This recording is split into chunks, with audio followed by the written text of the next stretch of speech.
জামালপুরের ইসলামপুরে অনুষ্ঠিত হয়ে গেল ষাঁড় গরু দিয়ে মই দৌড় প্রতিযোগিতা। গ্রাম বাংলার এই আয়োজন দেখতে ভিড় জমায় শিশু, বৃদ্ধ, নারী, পুরুষ সহ অনেকেই। উৎসবের আমেজ ছড়িয়ে পড়ে সবার মাঝে। আবহমান এই ঐতিহ্যকে ধরে রাখতে প্রতিবছর এমন আয়োজন করার কথা জানিয়েছে আয়োজকরা। এই পুরাতন খেলাগুলো মানে চলে গেছে, আবার নতুন করে আমাদের এই খেলাগুলো করার জন্য আমরা সবাই ঐক্যবদ্ধ যে এই খেলা যেন প্রতি বছর আমরা আবার করতে পারি, সুন্দরভাবে যেন হয়। 4টি ষাঁড় গরুর কাঁধে জোয়াল বেঁধে মই দৌড় খেলা। খেলায় প্রায় 1 কিলোমিটার রানওয়ের মতো দেখতে কৃষকদের মাঠে গতির সাথে পাল্লা দেয় 2টি মইয়ের 8টি গরু। সেখান থেকে বিজয়ী হয় যে কোনো একটি দল। বিকেলে ইসলামপুরের পূর্ব গামারিয়া এলাকায় স্থানীয় কৃষকদের আয়োজনে 5 দিনব্যাপী এই খেলার ফাইনাল খেলা অনুষ্ঠিত হয়ে গেল। দীর্ঘ 50 বছর পর এই এলাকায় খেলাটি দেখতে দূর দূরান্ত থেকে ছুটে এসেছে দর্শকরা। খেলাটা খুব আনন্দ খেলা, ফুর্তি খেলা, মানুষ দর্শক, প্রচুর দর্শক হয়।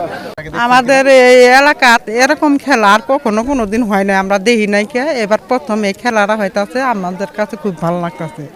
আনন্দ হাউসের খেলা, আমরা খেলাটা গরু খাওয়ার খেলা পছন্দ করি, এই জন্য আমরা খেলি। আজ 10 বছর যাবত খেলাইতেছি। রিক্স আছে, তারপরে মনে আবেগ হাউস বুঝেন নাই, আগেকার দিনের খেলা, মই দৌড় খেলা। পুরনো ঐতিহ্যকে ধরে রাখতে প্রতিবছর এমন আয়োজন করার দাবি স্থানীয়দের। তবে ঝুঁকি থাকলেও আয়োজনে অংশ নিতে পেরে খুশি মই খেলোয়াড়রা। দর্শকের ভালো সাড়া পাওয়ায় আগামীতে আরও বড় পরিসরে আয়োজন করার কথা জানান আয়োজকরা।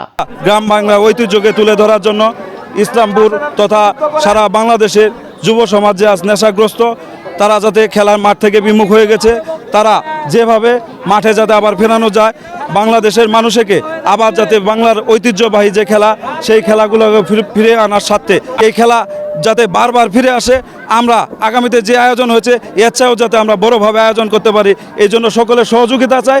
17 জানুয়ারি থেকে শুরু হওয়া এই খেলায় অংশ নেয় 10টি দল। 5 দিন শেষে ফাইনালে জয়ী হয়েছে আগুনের চরের পাংখা আলীর মই।